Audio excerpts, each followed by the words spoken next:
was playing for a small group of friends, and as I was playing, my hand started to clench into a fist, and I couldn't extend my fingers back out. I didn't feel like it was a serious thing. I felt like it was just temporary. But as the days went on and it didn't get better, you start seeing doctors and trying to figure things out. The week that Michael received his diagnosis, it was the week that we closed on our house, and it was the same week that Mike lost his job.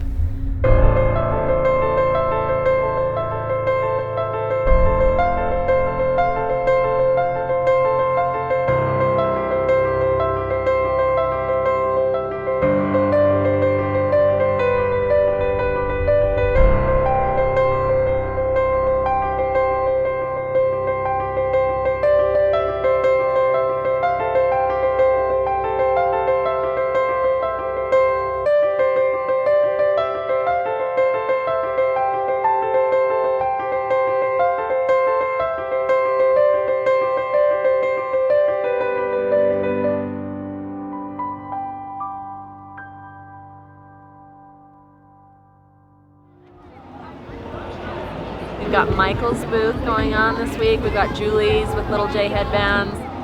It's really a cool experience when people come up and let you know how much they appreciate the music.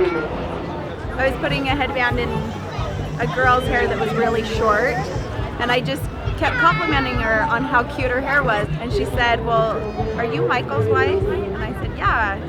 And she said, "Last year, his music was such a great support to me when I found out that I had cancer."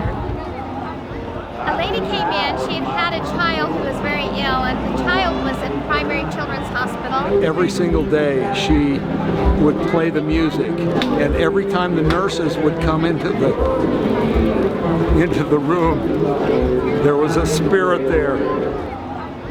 My life's been turned upside down, and I've used Michael's music to help me get through a lot of times. Every year we go to dinner afterwards, and it's been quite an experience to see. Every single year we have great stories to tell.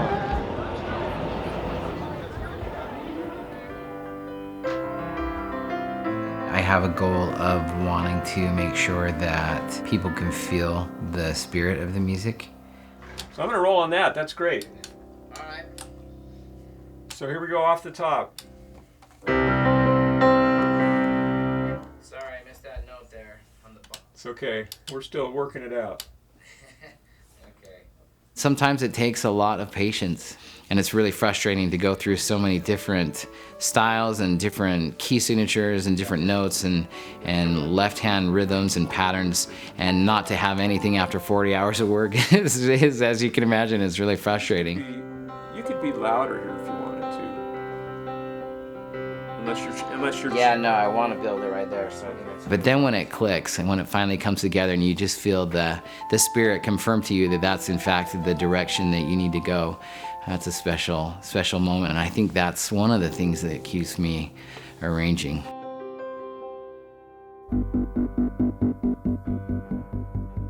In the beginning, it was just kind of a casual hobby of mine until I had received a very strong and undeniable impression from the Lord that was something that He wanted me to do.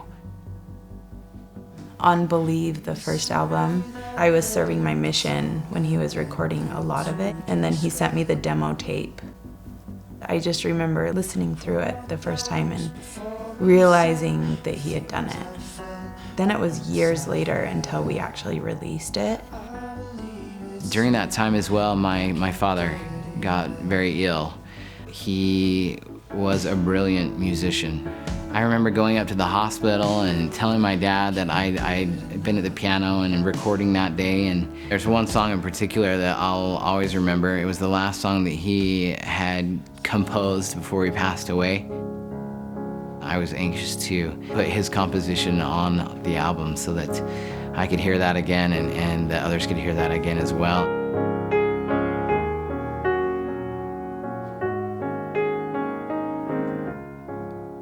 So I feel inspired to do the album. I start working on it, and then 3/4 of the way through the album, I was sitting down at the piano and I was playing for a small group of friends. And as I was playing, my hand started to clench into a fist.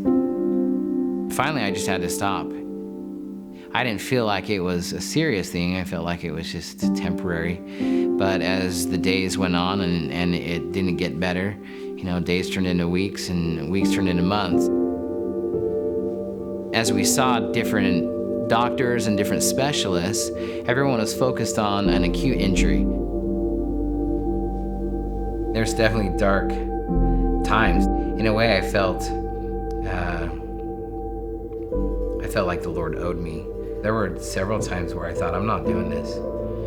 And times where I would pray and beg the Lord to bless me with the ability to get through the music and not feeling like those prayers are being answered. And in those times came anger and frustration and kind of a, forget this, I'm not doing this anymore.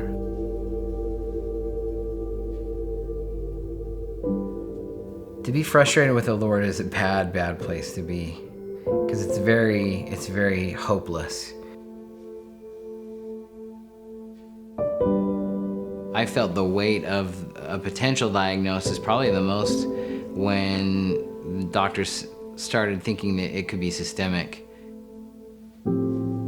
I think Mike sent out a couple of emails saying, hey, I've got this issue going on. We don't know what it is. We're going through all these tests, and I remember being really worried about it. I mean, I was shocked. I was confused. It just happened to my best friend. They thought it was myositis, so he would be in a wheelchair, or that it was ALS. I remember at his grandmother's funeral that year in 2010, I just feared being alone.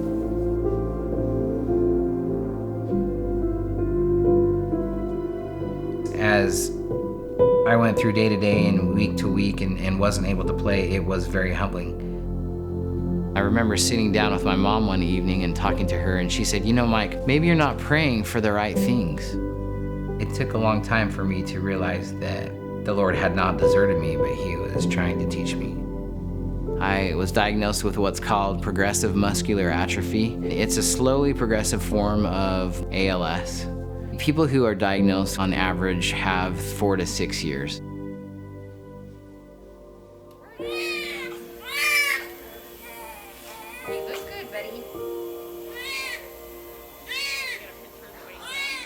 We had our twins when Taylor, before she was even 2. We had Coleman and Preston. I had already spent 3 weeks in the hospital on bed rest, and 7 weeks before that just at home on bed rest.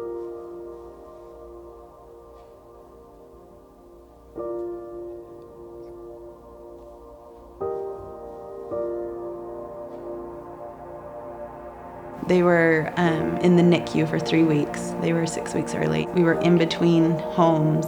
I was living at my sister's house and going back and forth to the hospital 4 times a day in the middle of the night just to feed them. And so the week that the boys came out of the hospital was the week that Michael received his diagnosis.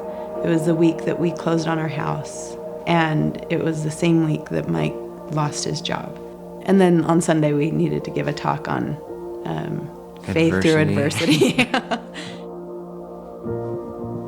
We are here to do the Ice Bucket Challenge, and we have challenged quite a few people.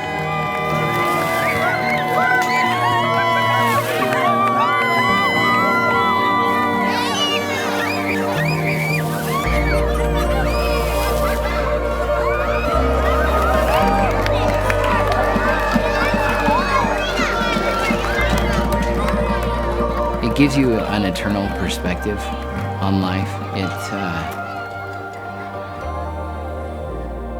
You really have to put all of your trust and your confidence and your faith in the Lord. There are days where reality sets in, and I think, how can I do this? Can I do this? Or even reality with my children, how can they do it? How will they potentially not have their dad there when they get married, or when they have children and they want to go see grandpa? It's definitely hard to think about. It's hard to think about, especially in relation to my family. The music is important because I think when I'm gone, the music will stay.